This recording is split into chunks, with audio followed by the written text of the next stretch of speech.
Hello, low energy Alex here, back at it again in an echoey room. No preamble, let's just dive in. This is what I've learned in week 2 of making a song every day. Quick meta note, I'd highly recommend watching this at a higher speed than 1x. Yeah, I don't know how long this will be, it could end up being like half an hour. Obviously you'll know if you're watching this, but yeah, don't, 1x.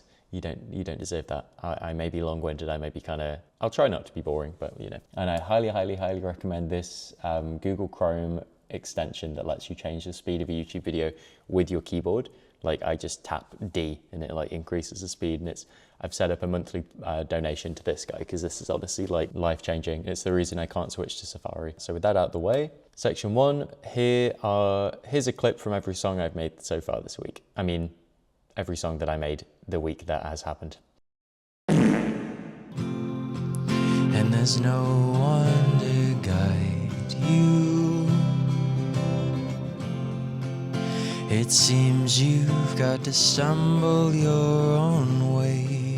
And I've locked myself inside a room. My friends think everything's ending soon. Finish what you start, little bitch. Finish what you start, little bitch, little bitch. Finish what you start, little. Be kind, be quiet, be small. I see no way to climb this wall. And I've been lost in 3 continents of late. I've lacked your guidance, I'm one to understate. My to-do list needs a clean. I can't hear myself fucking think.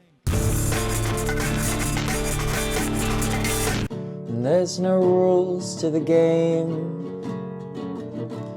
We're all making shapes in the sand to be blown away. Okay, so learning number 1 is stuff just happens, aka art can be easy. Yeah, I definitely had a feeling of like, I'm not creative, I don't have a spark, like, it seems so mysterious, how do you do it? It's so frightening. And one thing I came across today from my chats with ChatGPT is this Samuel Coleridge, key Romantic era thinker, who distinguished between 2 different types of imagination. Primary being like spontaneous, divine, creative force, and then secondary being the conscious reshaping of that material. And it's just a really empowering model because it is, I've just found this from writing lyrics and making songs. Like you have no idea what to do really, like no particular inspiration. And then just like stream of consciousness right, and then something coheres and it kind of comes out of nowhere, and then you're like, ooh, I like that line, or I like that concept. And then a song or a verse just happens pretty quickly, and it really does feel like it's not you doing it and you can't take credit for it, but it's very nice.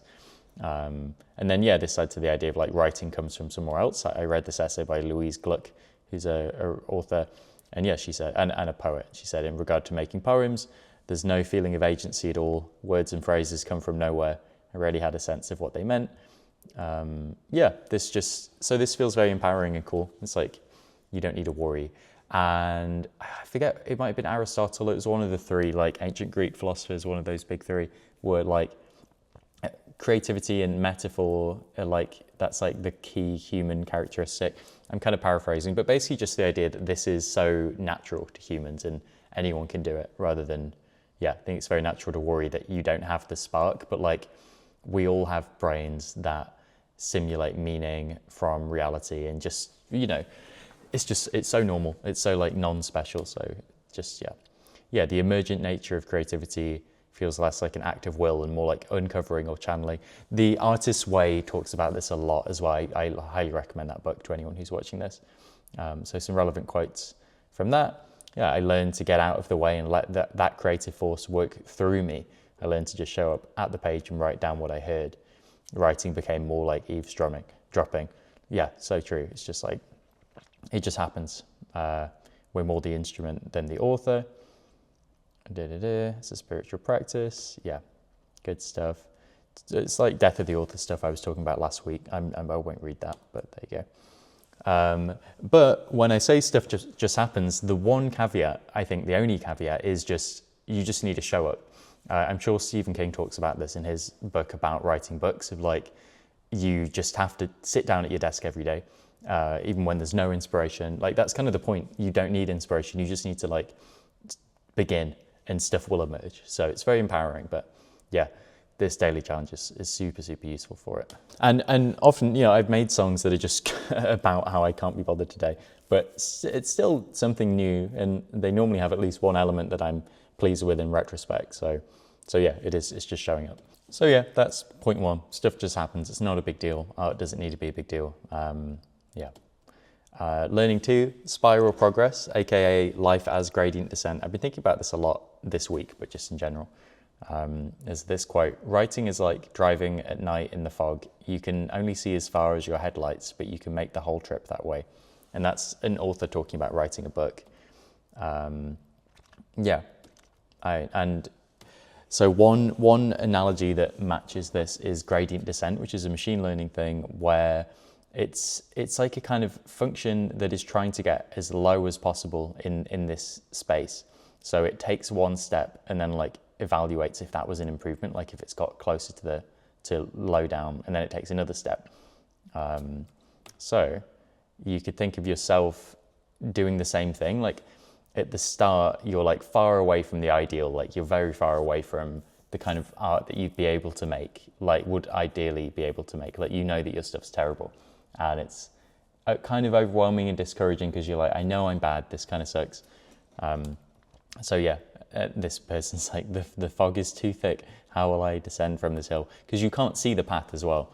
Obviously, you just exist in this moment on this day. So you don't know. There's no guarantees of like, if I just do all these steps in this order, things will be good. So in life and in making art, you're in a fog. You don't know what you're doing. Can't see that far ahead. But you just need to take a step. And then from that, you get more data. You get like, oh, I really didn't like that song. Now I know that I don't like to make dance music. Or like, oh, actually I had fun with this, like making something weird. I'll do that again. So you're just kind of making progress, like one day at a time, this kind of vibe, until you reach like a happy place. And then maybe you even hang out at the happy place for a bit and you're content, and then you start to feel like you want to progress again. So then you take more steps. And yeah, I like this as an analogy. And yeah, you can only take one step at a time. You can't rush it.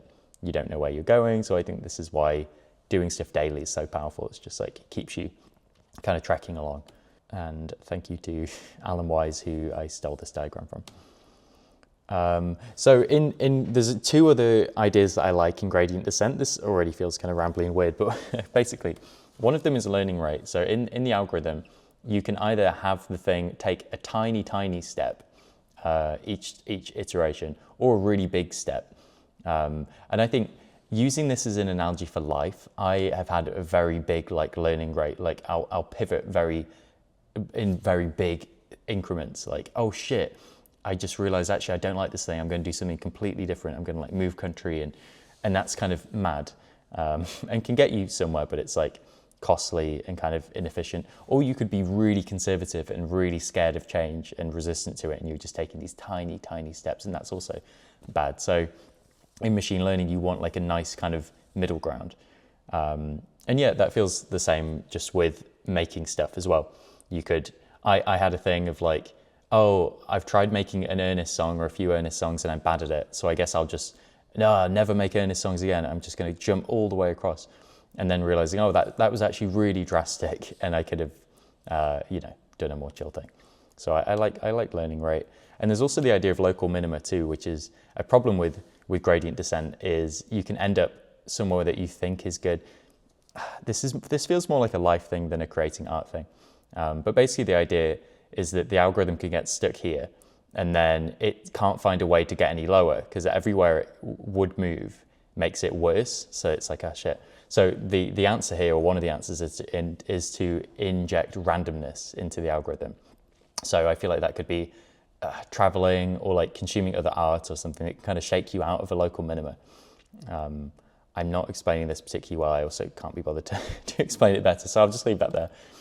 A similar model here is, spiral progress. So I've been thinking about this, like where you can't go from making shitty art to making really great art in a day, obviously. This is like, it's so silly. It's like so obvious, but I feel like experientially I have to remind myself of this. So yeah, when you start, you're very far away from your ideal, and then you slowly converge. This is basically the same as the gradient descent thing, but yeah, gradually picking up skills, gradually learning how to write lyrics and stuff, and then you'll converge on like your ideal. This makes me think of this thing that I'd always see in McDonald's as a kid. You like put the coin in, it goes down. So just, yeah, learning to be okay with being shit and being like very far away from your goal, knowing hopefully that you're just like gradually getting closer and closer.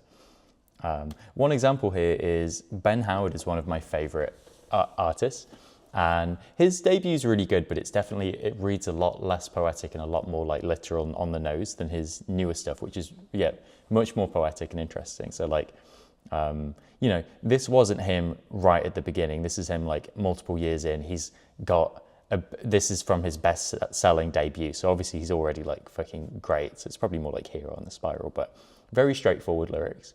And then that he has what's that? You fuck off. Really weirdly, Ben Howard just started playing through my Tidal app on my laptop so I don't know how much of that I may have to re-record this bit, but basically, yeah, straightforward lyrics that are still good, but just like slowly changing over time and becoming more like poetic and beautiful. So, you know, you can't rush that. You can't rush greatness. I'm just rediscovering things that are very obvious and straightforward. Like there's no rushing greatness, like duh. So explaining it feels really silly, but I don't know, it feels like news to me somehow. So yeah, with that, it's just embrace your current skill level. I've definitely commented in various songs that I've made this week of like, oh yeah, this is like, the lyrics are too basic and whatever. And then people will comment like, oh, don't put yourself down for like not having amazing technical skills. Like there's so many people out there with incredible technical skills, but like who gives a shit, you know? And there's some quote that's like, there's nothing more common than unrewarded talent. Like just being incredible at the guitar is not enough to make people care, you know? So yeah, it's easy to just hit yourself with a stick of, oh, my guitar playing is very basic, but like, honestly, who gives a shit? Yeah. So yeah, just enjoying like, yeah, I'm glad that I made something, even though it was simple. It's like, you know, made something. And yeah, I currently just don't feel a strong desire to like get better at the guitar or learn more skills. So there's a related point coming up, but just accepting the natural plateau and enjoying it rather than being like, oh, I should be pushing more. Just being like, yeah, currently there's no desire to do more, and that's okay. And then yeah, this is from the Artist's Way. It is my experience that we reach plateaus of creative attainment only to have a certain restlessness set in.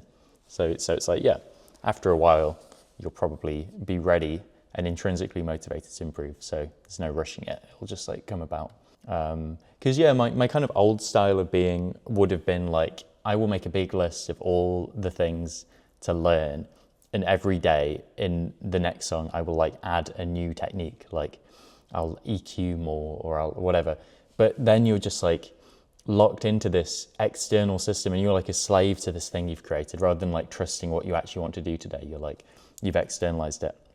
Yeah, there's this great Sasha Chapin post, which I love, about your trusting your own internal salience filter. So it's called Notes Against Note-Taking Systems. It's a really good short blog post. And he says, yeah, your natural salience filter is a great determinant of what's most alive to you. If you begin to rely on any other filter, you will increasingly record what seems like it should be interesting according to some pre-existing criteria, rather than what organically sticks in your mind. So he's criticizing second brain systems here of like becoming really collectionist and yeah, just grabbing everything like just in case it's useful rather than just like trusting what you care about in the moment. But yeah, it feels similar with making music too. You could be like, I should be learning all these new things because they're important, versus like, but I don't want to today. And it's fine to make music that isn't like super technically proficient. So yeah, great blog post. Trust yourself, trust your salience filter, trust what's important, like in your body. Similar thing is another great Substack post by River Kenner. It's called The Only Thing to Do. And I won't shout it, but yeah, the only thing to do is to go all in on exactly where you are right now. And it's basically relating back to the, will I be able to quickly? it's basically coming back to this idea, the gradient descent idea of instead of, you could be here and you could be obsessing about trying to figure out where this is, but you just can't. You can't look into the future. So what you should really be doing is like exhausting where you currently are. And only once you feel exhausted by your current place will you then like have the intrinsic desire to like move on and progress. So in this blog post, he's talking about Robert Keagan is an adult developmental psychologist. He has the 6 Keagan stages, which is like, normally psychology and development would just study children to teenagers, and then they act like once you're 18 or whatever, you've become an adult and you've made it. And Keagan, one of Keagan's contributions was like coming up with a model for all of life. And he said, so he has a 6-stage model, and he says that most people never actually reach adulthood. They normally get stuck at level 3, which is the socialized mind, where you're pretty much living based on other people's expectations. And then level 4 is you like build your own like set of, it's just like integrity and like being happy to break the mold to like live as yourself. And then there's 5 and 6 beyond that. I think I'm like flirting with 4 at the moment, which is cool. So yeah, in this blog post, he's talking about people may read that and be like, cool, yeah, I think I'm at 4, so I better start working towards getting to stage 5. And he's like, no, that's like the gradient descent thing of getting obsessed with like the future. And yeah, this is very precisely wrong. Wherever you are right now is the time to start working harder and harder on exactly where you are. If you think you're stage 4, the only thing to do is to go all in on exactly where you are. So yeah, at the moment, I have no desire to like try and make better music. So I think just making what currently feels correct until I get really sick of it, and then I'll be like driven to change. And then yeah, I saw this Rick Rubin quote in this YouTube video where he just said like, start with things that are easy to do. So that feels like that makes sense with the spiral model. Like you start with really simple stuff and you write very simple songs about whatever's on your mind. And that actually is very satisfying for a while because I've never written songs. Like, so at 28, it just feels great to write like a simple, straightforward song, because that's such a huge improvement over doing nothing. So of course, like I actually don't have a desire to write really metaphorical, like interesting stuff at the moment, because like, why? That's just like more work than I'm interested in, when just kind of a bare minimum song is already incredibly satisfying compared to what I've been doing, which is nothing. So yeah, the only thing to do is to go all in on where you are right now. So at some point I will get sick of that and be like, okay, I've written all the simple songs that I'm interested in. I'm bored of it, and I'll either quit or I'll move on to the next thing. So that's that. So yeah, to summarize, life is gradient descent, just like taking one step, seeing if it feels better or worse, and then just changing your approach and slowly getting closer and closer to the ideal place. And yeah, art is the same, and the spiral thing. So you start out basic and you gradually become better, but only when you want to, only when you're ready to, when you've exhausted your current level of basicness and are no longer satisfied by it. Yeah, learning 3, art as exercise in building self-trust. This is similar to a bunch of stuff I've already been saying, like the being happy with where you are and allowing yourself to be shit if it's kind of enjoyable and not trying to rush it, all that kind of stuff. But yeah, I'm just going to power through this a bit faster. But I got a really nice comment of like, yeah, don't get bogged down in caring about your skill level. I also got a comment from someone who said like, this is inspiring and I'd also love to make music, but I need to spend a year learning music theory first.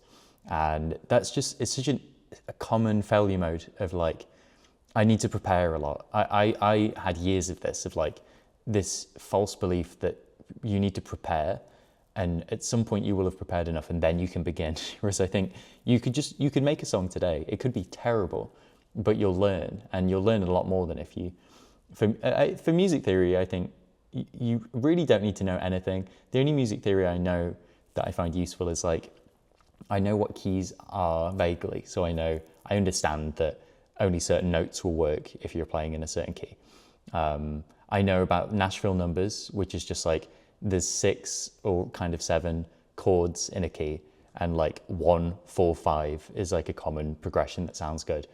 And like 2, 3, 6, and 7 are like unusual chords that people don't really use much.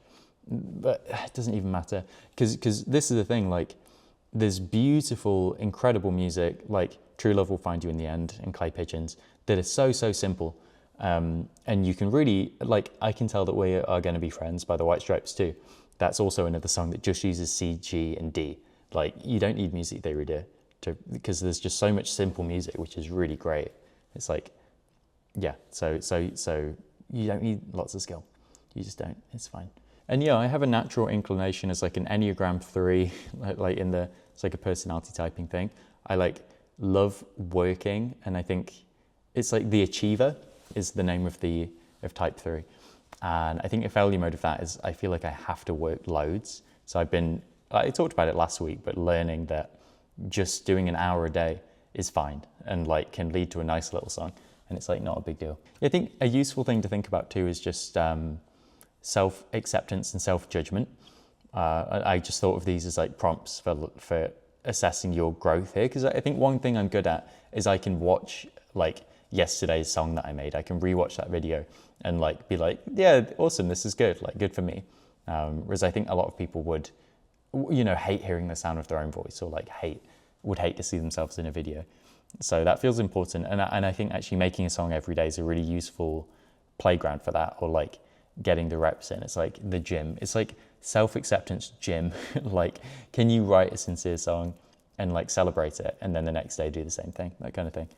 It almost feels like therapy in a way. Another thing that's been on my mind is just like some things feel like cheating and some don't, and I don't really understand why, but like, yeah, using a drum loop kind of feels like cheating. It's like, no, I should learn how to like play the MIDI drums, but like, I don't know, it's just a tool. Like all these things are tools.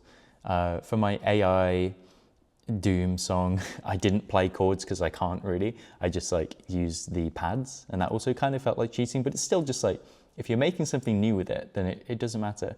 Because obviously like Ableton and laptops are cheating compared to like the Beatles had to do all that shit themselves, But even they had a producer, they had George Martin. So it's just like, yeah, it just feel like silly notions to me of certain things aren't allowed and I shouldn't do them, versus maybe just embrace all the tools I have at my disposal.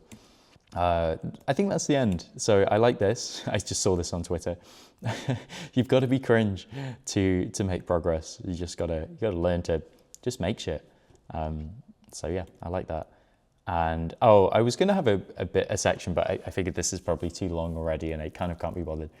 But about like, I've been having such a good time with ChatGPT for the last couple of weeks. There's a CGP Grey video from 12 years ago, or maybe even 14 years ago, that I remember watching as a teenager. What's it called? Digital Aristotle. And it's him talking about, 12 years old, and it's talking about one day in the future we'll all have like a digital tutor who we can talk to and learn from. And that's exactly what I've been doing for the last couple of weeks. And it's so amazing because the thing I really love about it is I can say to it, hey, I have this vague idea, or like, I don't really have words for it, but I kind of feel this way about this concept. And I'm wondering if anyone else, if there are like well-known thinkers who have talked about this, and if there are concepts that sound similar to what I'm kind of vaguely pointing at. And then it's like, yeah, this sounds like these 5 concepts and these 4 thinkers. And I'm like, oh, has anyone written any essays about this? And it's like, yeah, check out these 3. And it's so good. I feel like I'm getting so much new terminology and just all these rabbit holes. And it's been really like profound actually, because you couldn't do this with Google. Google, by definition, you need the words to know what to Google. You can't point at vague stuff.